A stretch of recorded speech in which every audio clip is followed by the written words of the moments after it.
Welcome back to the Electronic Intifada podcast. I am Tamara Nassar. I am joined today by a very special guest, writer and essayist Steven Salaita. Salaita is the author of 8 books, including On Civil Rights and Internationalism, Decolonizing Native America and Palestine. His forthcoming memoir, titled An Honest Living, a memoir of peculiar itineraries, will be published by Fordham University Press next month. Salaita writes of his departure from academia following multiple controversies, which we will talk about later in the show. Salaita is now a professor at the Department of English and Comparative Literature at the American University in Cairo. Steven, welcome back to the show. I am glad to be speaking with you today. It's an honor. Thank you for having me. Steven, your self-published website is a treasure trove of brilliantly written essays, stevensalaita.com, no flags, no slogans. And you wrote one piece that I'd like to talk about. It's titled Scrolling Through Genocide. Zionist massacres are live streamed to the masses in high definition, and still nobody can stop them. I would like to quote from that piece. It has become clear during the past 2 months in the Gaza Strip that the Zionist entity is plenty capable of equaling the belligerence of the American frontier, an era of wholesale ethnic cleansing thought to be a feature of history. It could never happen today, people sometimes would foolishly declare. Colonial atrocities of the past, Wounded Knee, Sand Creek, the Trail of Tears, are now everywhere in evidence. The Zionist entity is carrying out a kind of primitive violence with modern technology. This violence fills our computer and television screens. People around the world get minute-by-minute accounts of massive destruction and widespread murder. Certain images have become horrifyingly familiar. Throngs of refugees queuing for bread, ambulances dodging tank and machine gun fire, hospitals in disarray, once dense neighborhoods transformed by aerial bombardment into kilometers of rubble. We scroll through photos of men blindfolded and stripped to their underwear, lined up on the ground like antiquities in a museum courtyard. The scrolling continues into pictures of white body bags in shallow trenches, and then into videos of little girls and boys screaming trauma into the ruins of their childhood. We are perhaps the first generation to witness genocide in real time. History books about the horrors of the past are written every time somebody opens social media. So, Steven, we are in the 5th month of this genocide. You wrote this earlier. We've protested, we've written about it, we've collected testimonies, people have gone to the International Court of Justice, we've called our lawmakers, we boycotted. In the case of Jordan, we even tried to approach the border, we tried to get people out, we tried to block major roads and major metropoles. We've come out in the hundreds of thousands, globally in the millions. And the truth of the matter is none of us have been able to stop this madness. It's ongoing. We are forever changed by this. The world also feels changed by this, but I think the scariest part is that it isn't, that the world feels in a very dark way capable of forgetting this, capable of ignoring it, capable of inventing even a much worse way to keep executing this. And the reality for Palestinians in Gaza just keeps getting worse and worse day by day, and the bombs have not stopped. I don't know what it is I want to ask you other than to respond and talk about this feeling of helplessness, given that we all somehow believed that maybe being able to see it would mean we would be able to stop it. But that's been proven not to be the case. Yeah, you said it extremely powerfully and movingly.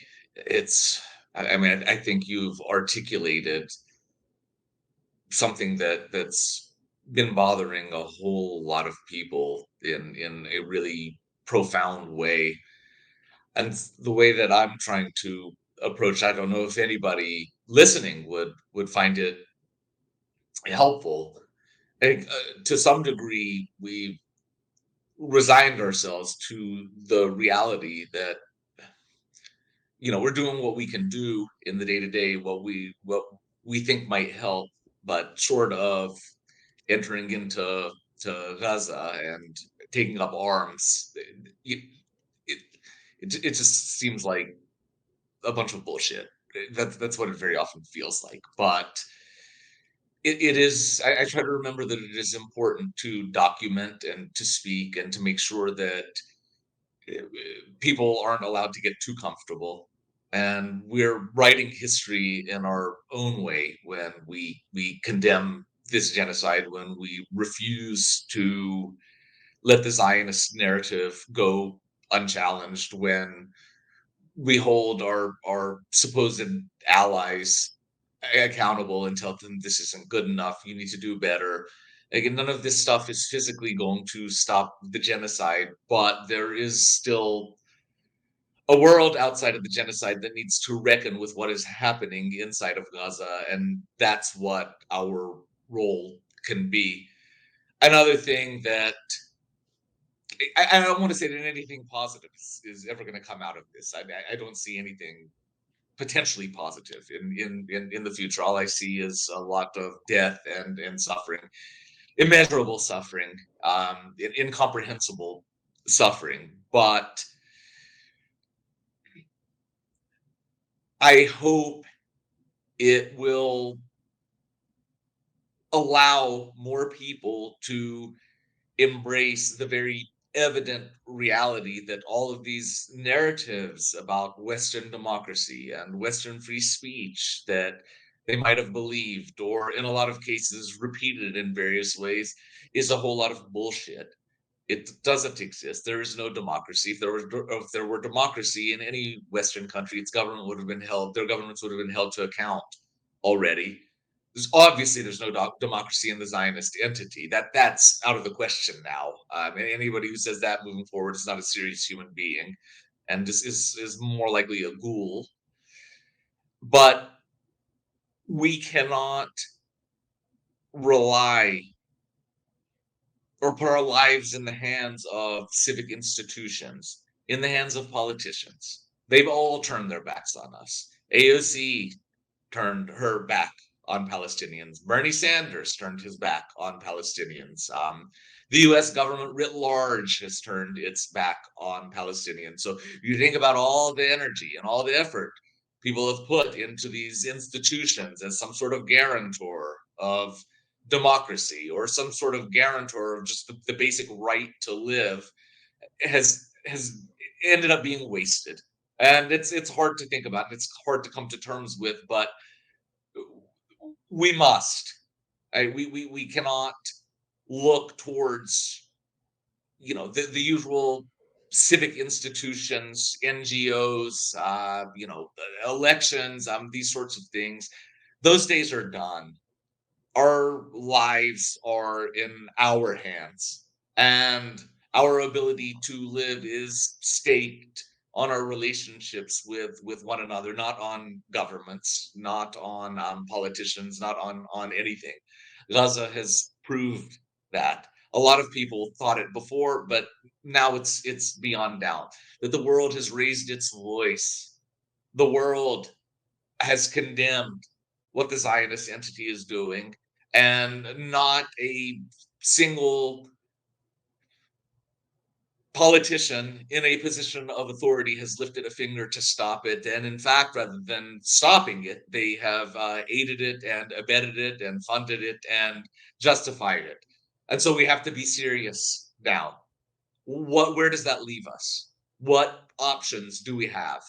I don't have the answers at the moment. A lot of the answers are emerging and will continue to emerge from Gaza itself, but I do know where we cannot look anymore. And that is that the civic institutions that claim to be focused on human rights and democracy, because quite clearly everybody was lied to. That's right. And I think you make a very good point about US politicians, but I would go a step further and say that the lines that have been emboldened ever since this started have made things a lot clearer. Um, Americans will be heading to the voting booths in November to elect a new US president. Of course, the sitting president has now come to, has now come to be known as Genocide Joe or Butcher Biden. He can hardly make a public appearance without being protested or heckled or shouted at.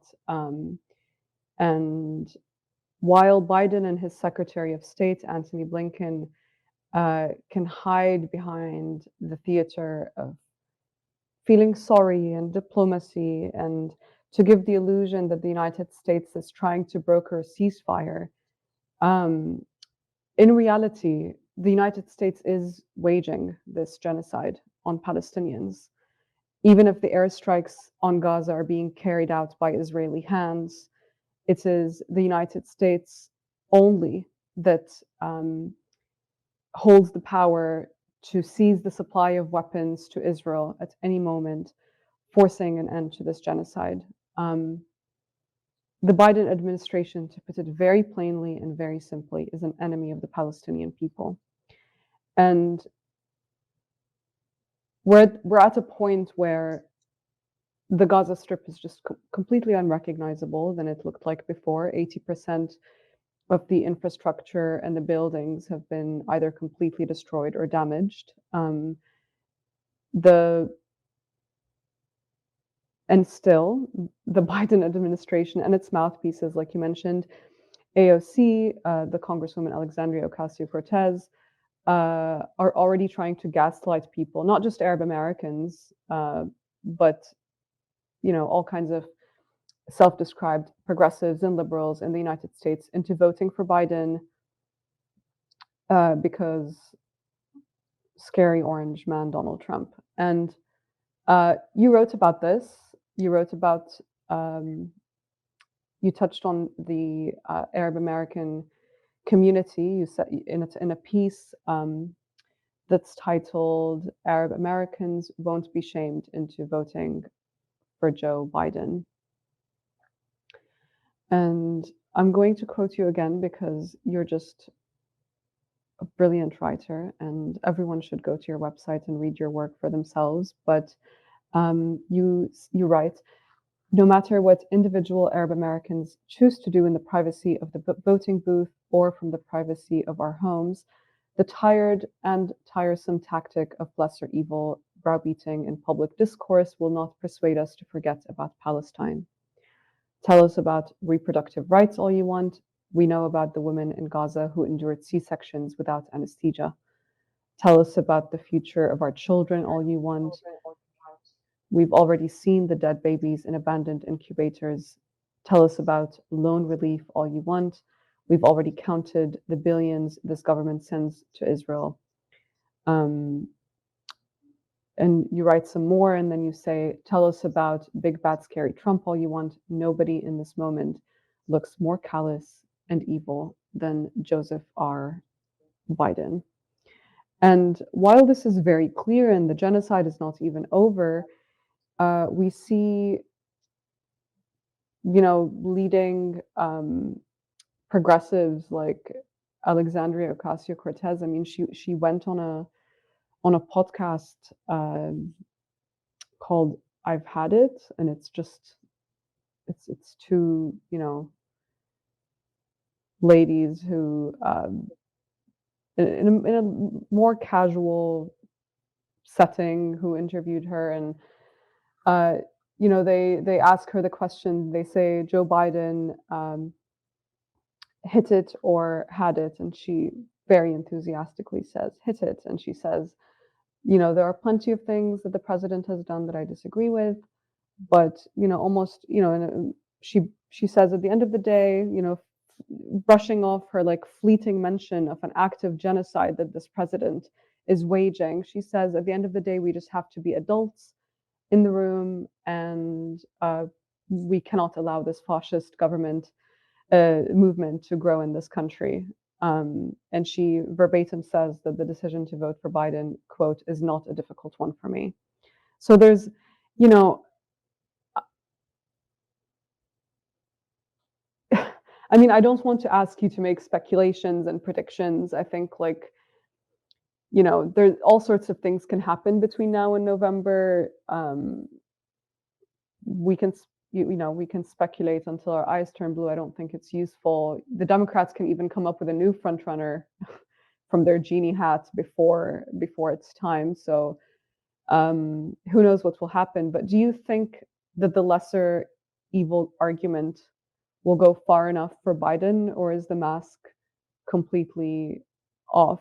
Because I mean, and ultimately, I'd like to mention that this is, I'm aware that we're having this conversation, and to anyone in the global South who's listening, ultimately, the difference between Republican and Democrat is the difference between a wolf in wolf's clothing and a wolf dressed as a sheep. It does not matter how you dress it. The empire and its blood trail has been tightening its noose around this globe for as long as anyone can remember. But if we were to entertain this inside baseball here for a second, what are your thoughts on this? What are the stakes? Because it seems that the Democrats never learn their lesson. So, Well, I want to apologize before I get going, both to you, Tamara, and to our listeners, because I I'm feeling rather an urge to rant, and please do. sometimes that urge is difficult to hold back. I even was writing some notes as you were talking, like, so I'm putting an outline to my rant. I want to make sure I hit all the points, because you're really getting to the meat of things, and I don't know, a, I have a lot to say about it, so I'll try to be concise and organized, and maybe even articulate. I have no ability to do election prognostication, and not many people, even people who've made a significant sum of money doing election prognostication, have proven not very good at it. Nate Silver and all those dorks, right? They didn't anything else, anything more than just your average person, shopping in Walmart. But I do have a pretty strong feeling as regards the Arab and Muslim American communities. I don't think they're going to be convinced. It'll be I'm interested to see what Rashida Tlaib will do in October, whether she's going to start caping for Biden or not, and whether she holds out and decides not to endorse him, or whether she concedes and ends up endorsing him as the election approaches. I don't know what she's going to do, but I think that will have some effect on the Arab community and the Arab American community in Southeast Michigan. But I think by and large, I'm seeing a type of anger in the community, and a type of seriousness about not granting this man their vote that it seems it seems serious to me. That I've been telling the story of my parents, both immigrants, and my mom is a real rah rah American democracy, you must vote type. She would take me into the voting booth when I was a little kid. She's one of those immigrants for whom democracy is sacrosanct, and you have to vote, and all of this sort of stuff. She's sitting out the election altogether, and she's not changing her mind. And this is the first time she's done that ever since she became a U.S. citizen. My dad, I would classify as a leftist.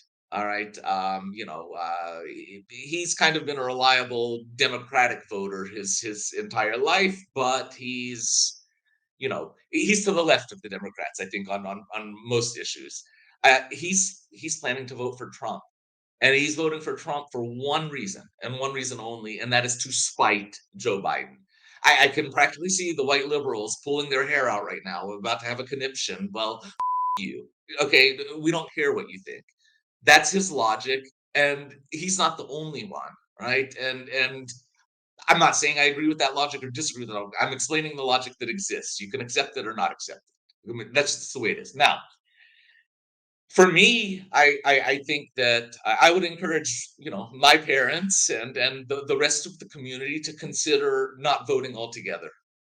I think that my mom has the right idea of sitting out the election. I don't think that voting is sacrosanct, and it should not be considered sacrosanct. In the United States, it's largely a waste of time.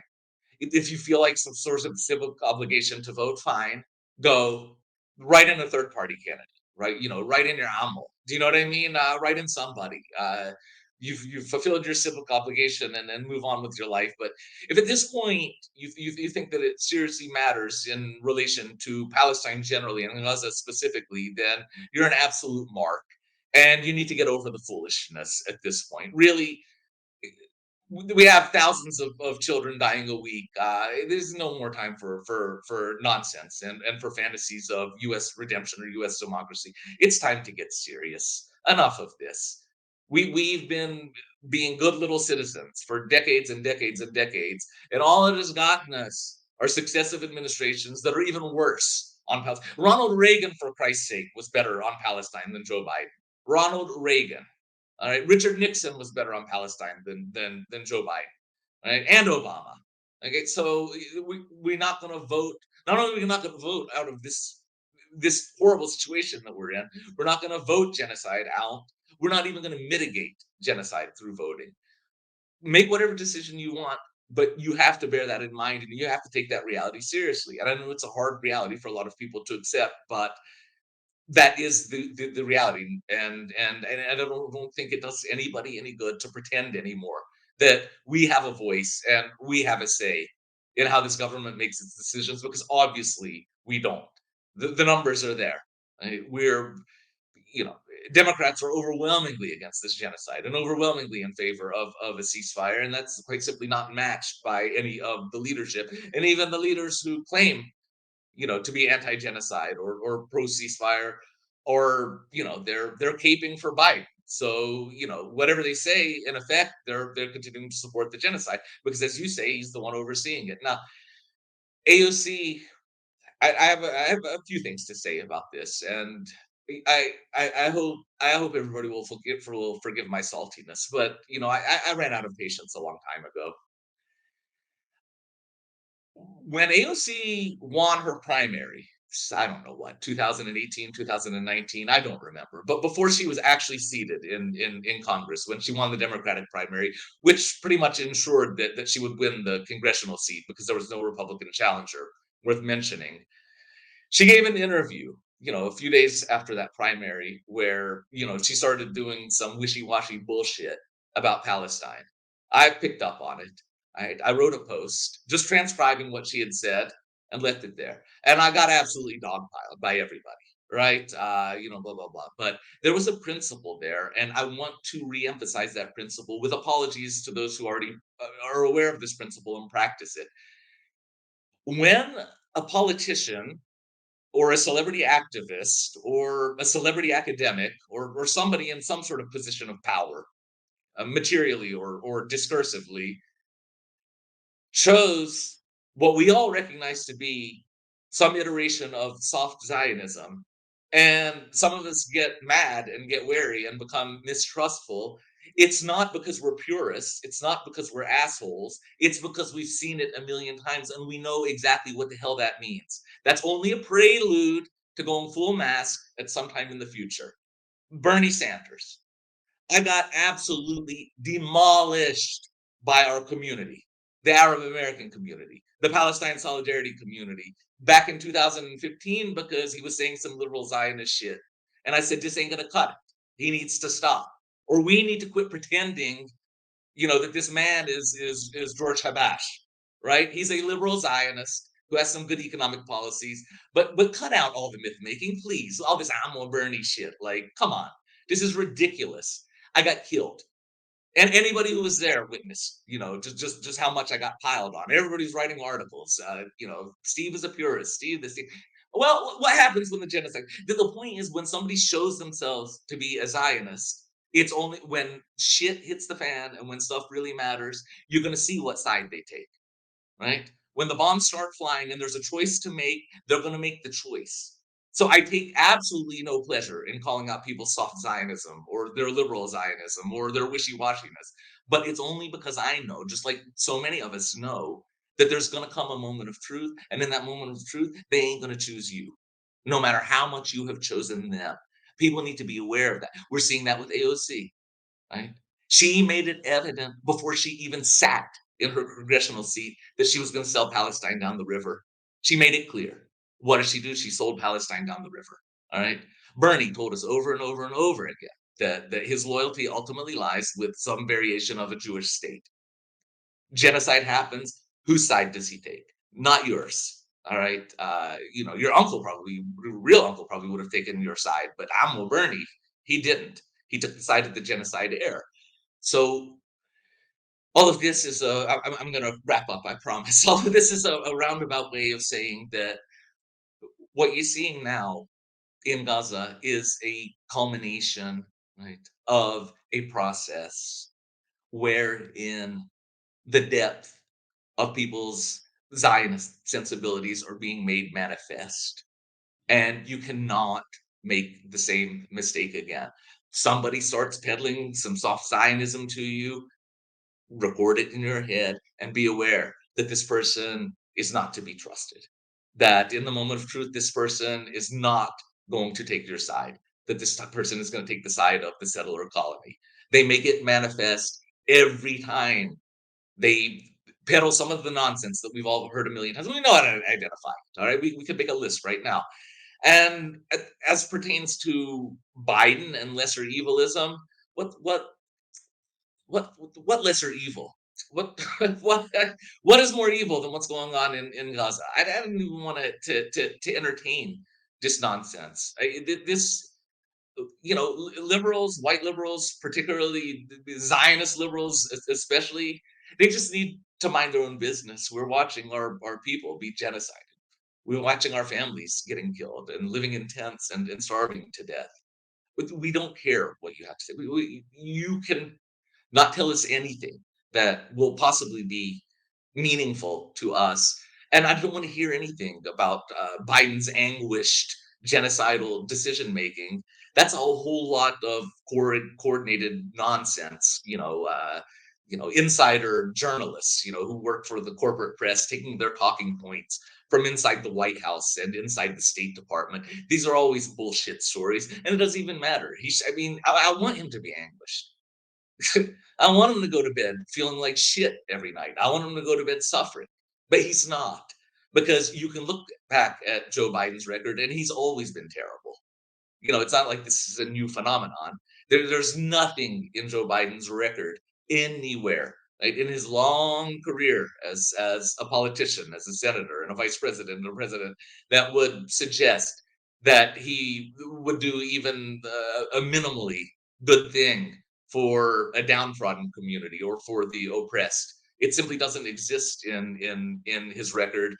And so somebody wants to tell us, those of the Palestinian diaspora, or those of us who have voting rights in the United States, that we're morally obliged or politically obliged to choose the lesser evil, then I'll say fine. Then I'm morally obliged and politically obliged to sit out the election altogether.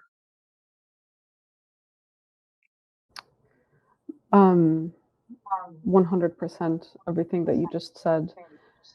And with Rashida Tlaib, I would just like to point out that,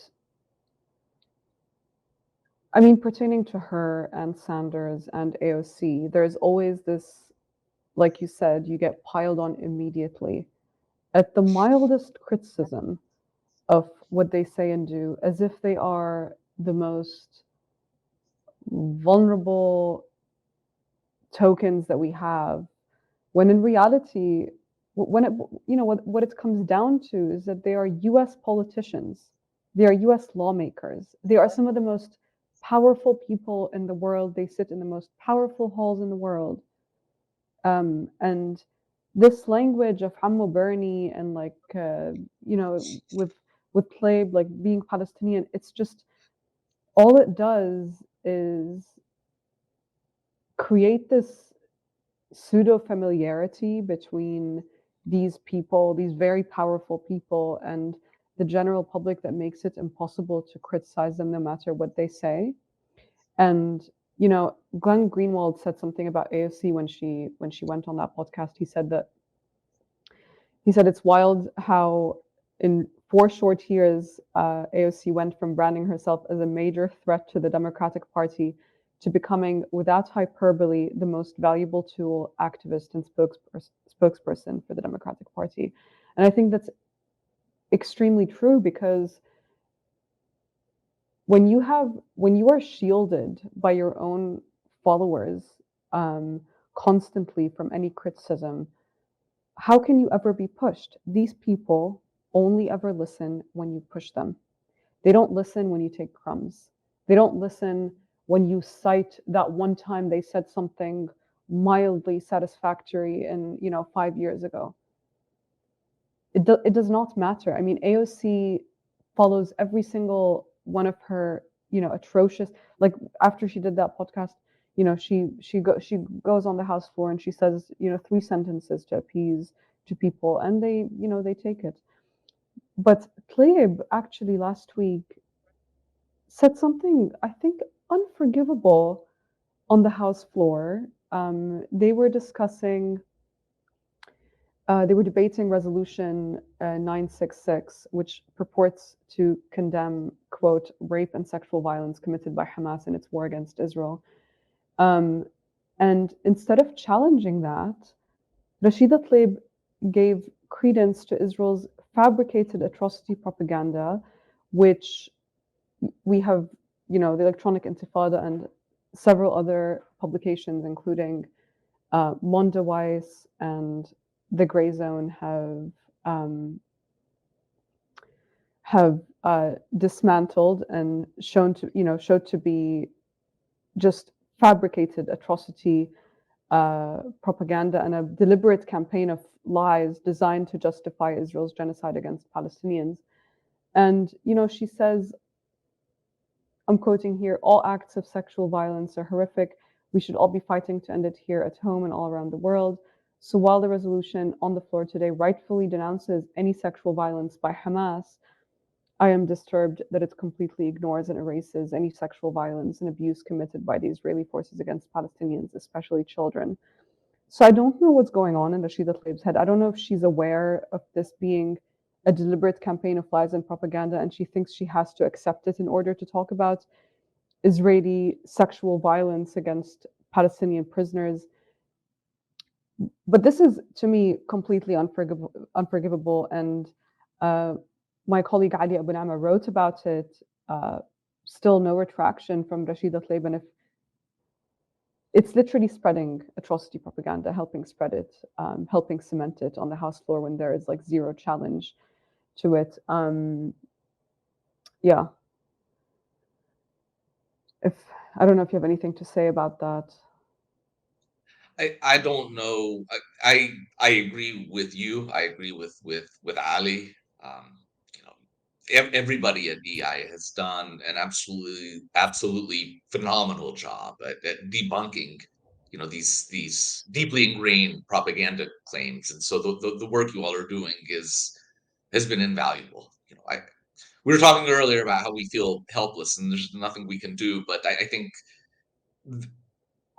correcting these stories and challenging this propaganda in the way that the people at EI have is supremely important, and it has a lasting effect, not only in the way that we understand what's going on, but for the historical record as well. It's going to be deeply important. But I don't know what Rashida's, I don't know what her calculus is, and I don't want to I don't want to speak from her position without knowing everything that's happening, to her life privately and professionally. But I I would suggest that if she is doing it, if she is saying these things because she actually believes them, then she needs to start reading EI.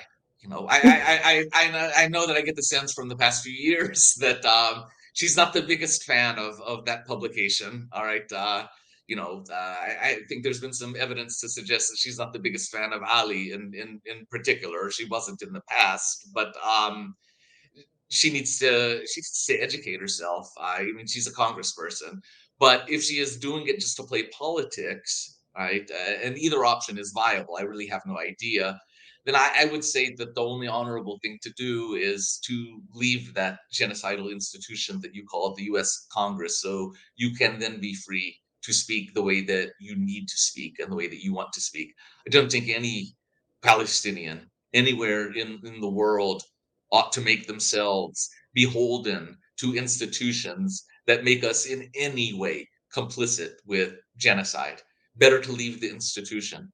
Yeah, she's a congressperson. She's famous. There are a million different ways that she can make a living. But if my employer told me, you have to soft sell resistance, or you have to disavow resistance, or you have to spread atrocity propaganda under the guise of pious concern for the victims of sexual violence, then I would walk, Mm-hmm. right? And I mean, it's easier for her to make that choice. But so whatever the case, I don't think that there is any justification for getting onto the House floor and spreading this sort of atrocity propaganda for calling for increased sanctions and U.S. aggression on Syria, for doing all of the things that a U.S. politician is obliged to do. Over the years, people have said, I've heard people say, well, they need to do such and such to keep their job. It's like, okay, you're right. I mean, I'm not disputing that. Of course, people, especially in the professions, especially in government, need to say or not say certain things in order to keep their jobs. Well, why are their jobs so precious? What so don't keep the job then. And that Mm-hmm. never enters into anybody's like mentality. It's like, well, they need to do this to keep their job. Well, why do they need to keep their job? No, I mean it. They're not going to go hungry. All right, there are a million things that there's a million things Ilhan Omar or AOC or Rashida Tlaib can do. They're not gonna go drive a school bus. They're not gonna become a welder. Do you know what I mean? They have plenty of things that they can do to put food on the table and to continue living a professional life and an influential life, a life where you get to go around and talk to people and they pay you money and listen to you. So I just, yeah, I guess this is a long-winded way of saying I agree with you that you know I can understand the strategic reasons and perhaps the rationale, right, for going onto the House floor and saying these things. And I certainly can appreciate the extraordinarily difficult position that she and other progressive politicians are in. They're just they're getting censored. They're being abused. They're being picked on. They're being targeted. I mean, it's a horrible situation for them, and nobody should go through that. But I think, given all of those factors, I think it's better just to step away as a form of protest and say, this institution that I'm serving, even though I'm trying to serve it with dignity and compassion, is inherently genocidal. Nothing I say or do is making a difference, and therefore I must leave it and focus my energies in ways where I don't feel like I'm in any way complicit with what the U.S. government is doing. Right, but this would have to also fundamentally embolden the line between um, the principles and the morals that they claim to have, and ultimately the climbing the greasy political ladder, which uh, AOC seems to be doing. AOC may care or may have cared in the past about specific issues, but it doesn't seem that she cares about anything more than climbing that ladder, and has, in any case, I do agree with you completely that sometimes the most powerful thing one can do is to risk it all in order to make a very specific point. Like you said, none of these people are going to starve. None of these people are going to have to drive a school bus. And the censorship against, Rashida Tlaib and Ilhan Omar are nothing compared to the censorship against ordinary people who lose their jobs and get deplatformed for saying very basic things uh, about Palestinian rights and criticizing Zionism and get smeared as anti-Semites, and they lose their jobs and they lose careers and they have to switch gears. Yeah, and this is the moment. Everybody needs to take a stand in their own way, in whatever way is appropriate for their circumstances. Period. No one in history is going to look back and think, oh, AOC had to do that in order for her to remain in Congress and then eventually, go to the Senate. No one remembers politicians that way. They remember you for the stance that you take. They don't remember you for the very strategic move that you did in order to. So, I think this is a good way to segue into your upcoming memoir. Because some people do lose their jobs and have to drive a bus. And so, Stephen, in 2014, you were fired by the University of Illinois Champaign for social media posts criticizing Israel's assault on Gaza at the time, during which Israel was killing 11 children per day over 51 days. And you sued the university for breach of contract, alleging that administration officials acted under pressure from pro-Israel donors. And soon after, you were targeted again by the lawsuit against the American Studies Association. And after, I think it was 3 public academic controversies, you left academia. And your upcoming memoir, which will be published by Fordham University Press next month, titled An Honest Living, a memoir of peculiar itineraries, chronicles that journey. When you left academia, you started publishing your essays on your website, Steven Salaita, and your very first essay on the website in February 2019 is also titled An Honest Living.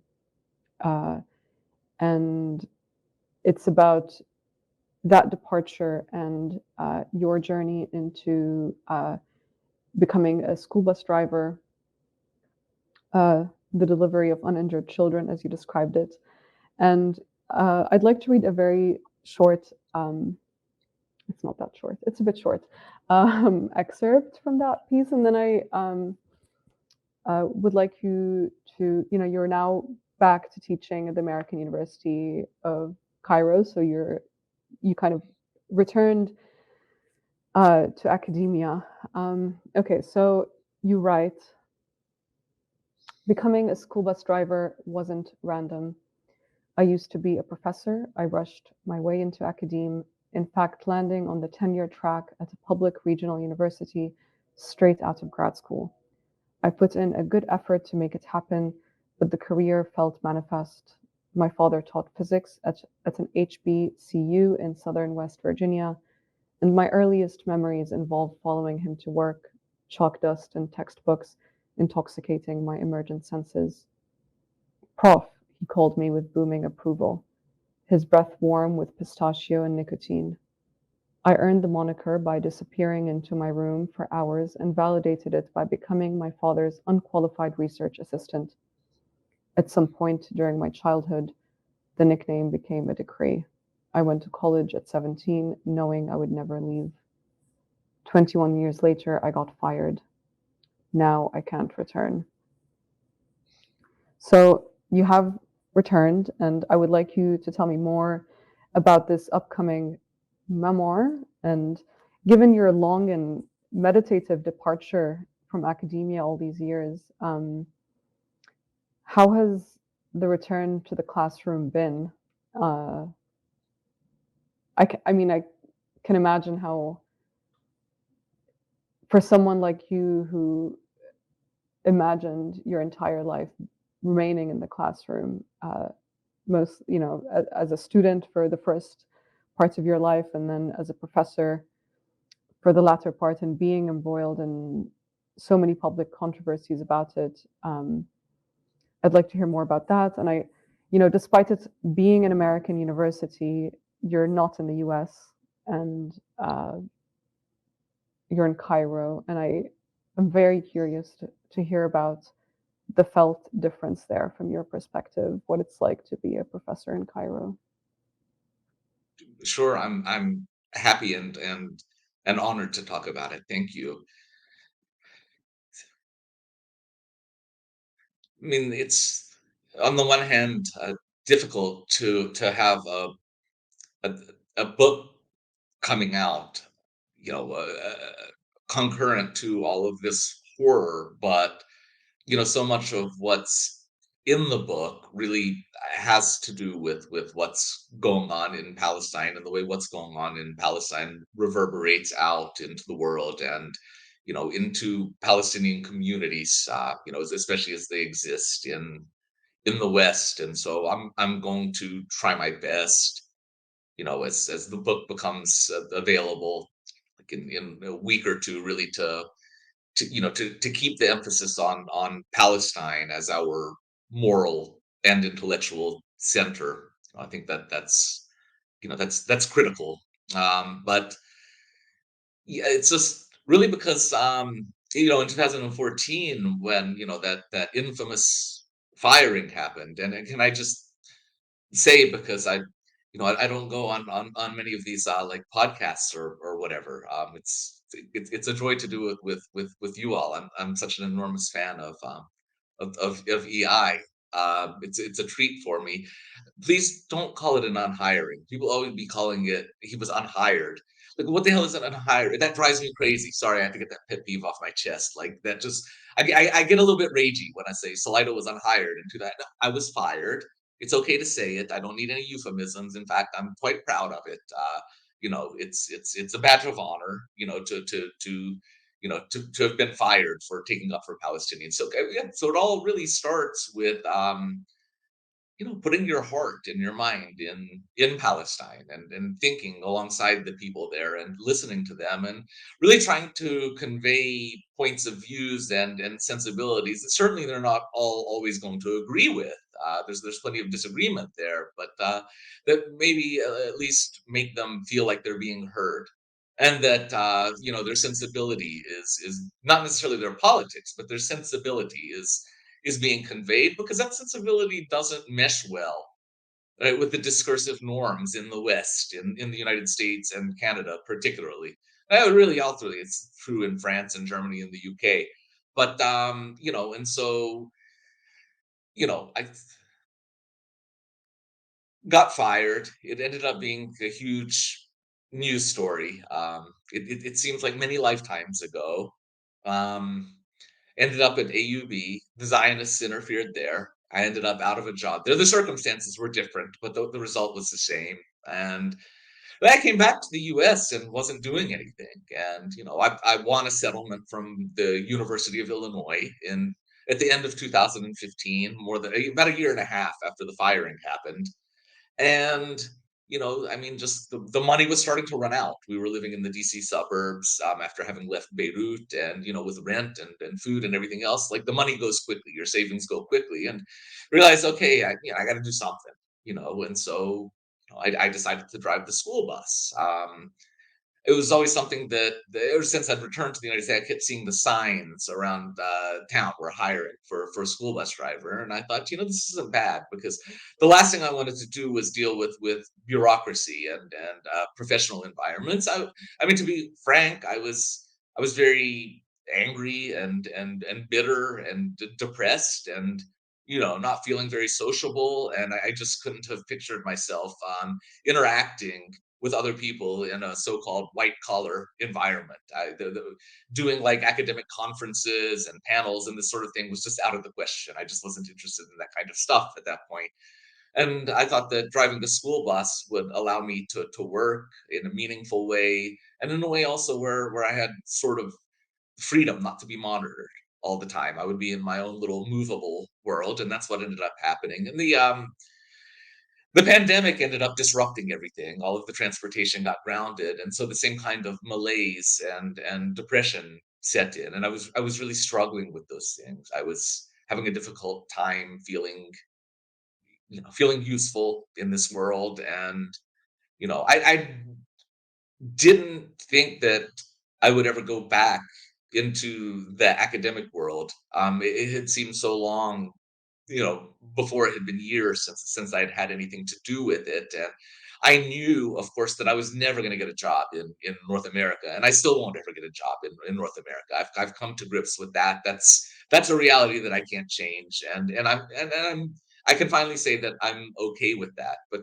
there's a little bit of a principle involved also. It's like, the giant Zionists are hell bent on making sure that I never get into a classroom again. And so just as a matter of principle, I kind of wanted to. But when something came open in Cairo and I saw the job ad really quite by chance, it just felt right. I wanted to come work in the Arab world. And being in the Arab world, despite the fact that I'm at a US institution that has close ties to the State Department, that gets a lot of its funding from US aid. It's a very sort of establishment institution, but I honestly couldn't imagine being in the US, during this genocide. I just don't really want to be around Americans. I don't want to be around Brits and Germans or Canadians either. So I don't want to be exclusive. It's important to be around my own people, to hear the language, to hear the rage. Egypt is in a bad situation politically. We all know that. Its government is full throttle Zionist and is suppressing any kind of dissent.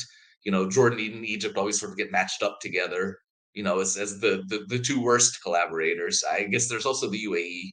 We can't forget them in Saudi either. I mean, to be fair, but still, the energy on the street and on campus and in the classroom is very devoted to Palestine's liberation. And so there really is a sense of community. After October 7th, last semester, we just departed from the syllabus in all of my classes and we discussed Palestine.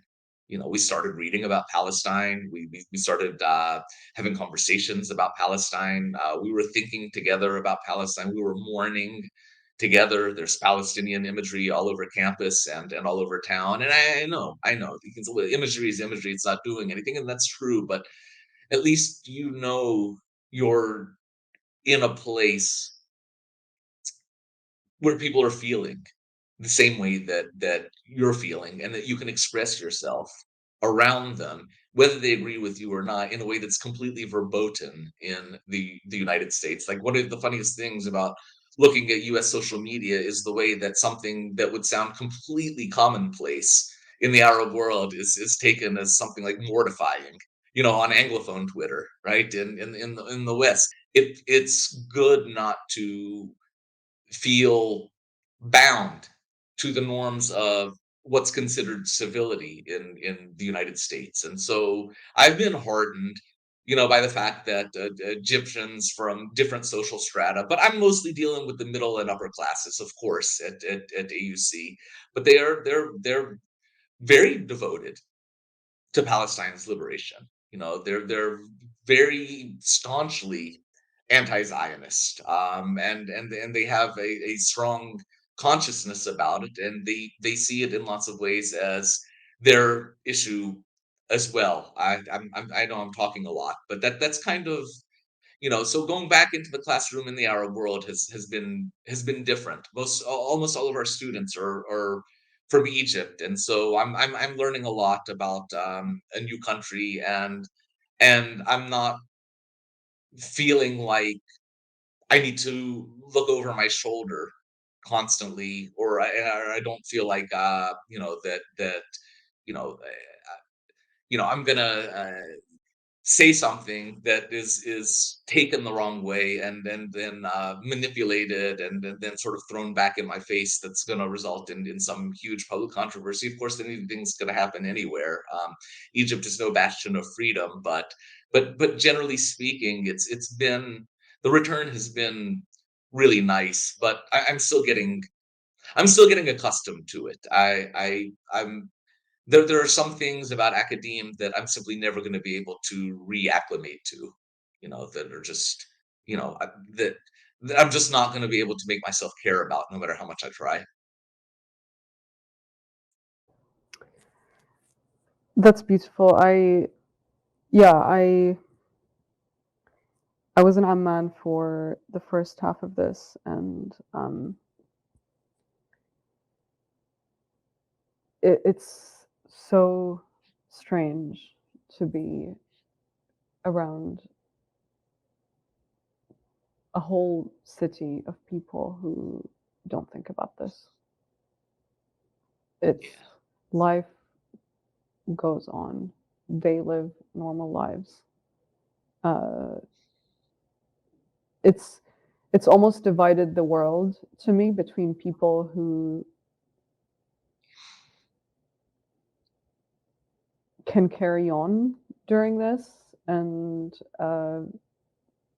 compartmentalize it in their mind and carry on, or maybe do not even need to compartmentalize it. It's just a fact of life for them. And those Yeah. who are just, you know, who have like a permanent soreness in their stomach, unable to carry on just thinking about this and feeling so helpless. And I'm glad that you're around the latter group of people. Steven, thank you very much for being with us on the Electronic Intifada podcast. It was wonderful to have you. It's always so great to hear from you, and we would love to have you again. It's my pleasure and honor, and I would love to come back sometime. Thank you. Thanks for watching this video. Please subscribe to our YouTube channel, hit like, leave a comment. These engagements help us with the YouTube algorithm, and it helps us to get around Silicon Valley censorship as much as possible. It does make a difference. You can also support our journalism by going to electronicintifada.net and clicking on donate now. Thank you.